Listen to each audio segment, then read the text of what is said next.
Why after 7 to 10 days, when I'm super happy and feeling so good, I'll randomly just decide to have a drink or 5 and then regret it the next day.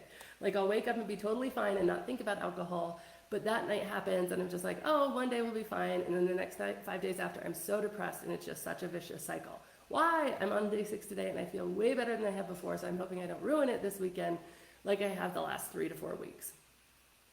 So Nikki, this is a phenomenal question. So I have a few ways to think about this. Number one is it is very interesting how the brain works.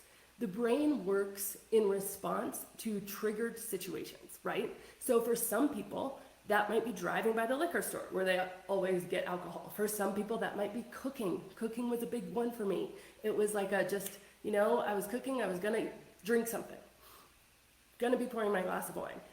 For some people, it could be just getting off work or having happy hour with your colleagues, whatever the case is. It sounds like for you, feeling good might actually be a trigger.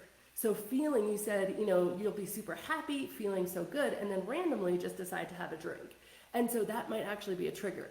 You know that it's a trigger when you kind of go into autopilot, when you really go into just super autopilot and you're like, just pour it, don't think about it, don't give it much conscious thought, just like whatever, it's fine. Your brain just shuts down.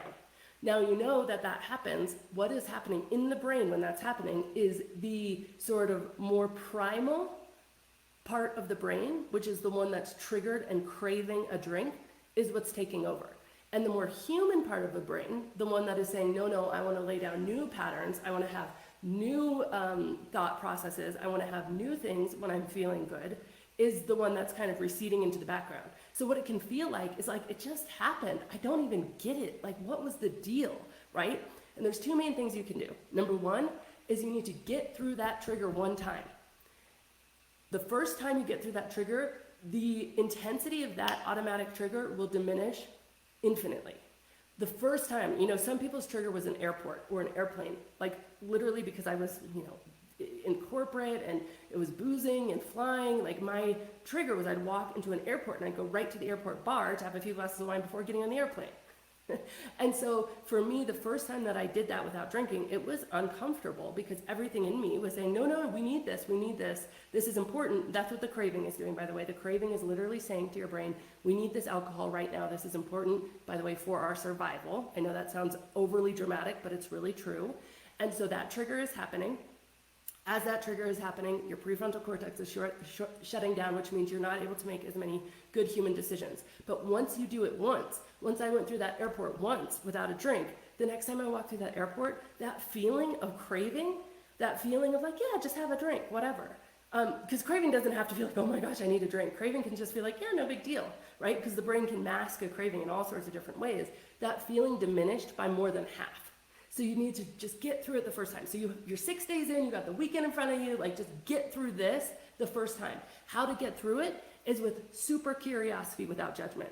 So you say, you know what? I'm making a firm decision that I'm not drinking this weekend. If I drink Monday, that's fine, but this weekend I'm making this firm decision. It's a commitment I can keep. It's a firm decision. You're making it so no matter what, you're not gonna drink. And then the whole weekend you're going into it like, is it gonna be miserable? Is it gonna suck? How's it gonna feel? What's this day gonna be like? What's that day gonna be like? And you're just super curious without judging yourselves for the desire to drink, for your triggers, for your feelings. The second thing is doing some thought work around why you associate feeling good with drinking. What is it in those moments? And this is when you do it the one time. This weekend is gonna give you so much information because you're gonna be able to watch your brain and say, okay, in the moment when inevitably I'm going to be feeling good and wanting to reach for that drink this weekend, but I've already decided no, in that moment, what is my brain saying to me? What benefit is it saying that alcohol provides that's creating that logical, but this is why I should drink? Because you're going to have all the subconscious things happening with like just the cravings and how the brain works, but then that's going to translate into this logical reason of a benefit that your brain is going to believe just enough to allow you to pour that next drink. And so your brain is saying, okay, what is that logical reason? Is that logical reason that, it's just more fun, or I just enjoy my time more with friends? And when you bring those logical reasons to the surface, you can really start to deconstruct them. So this is an exciting opportunity for you. I love it. And I'm really, keep us posted for sure.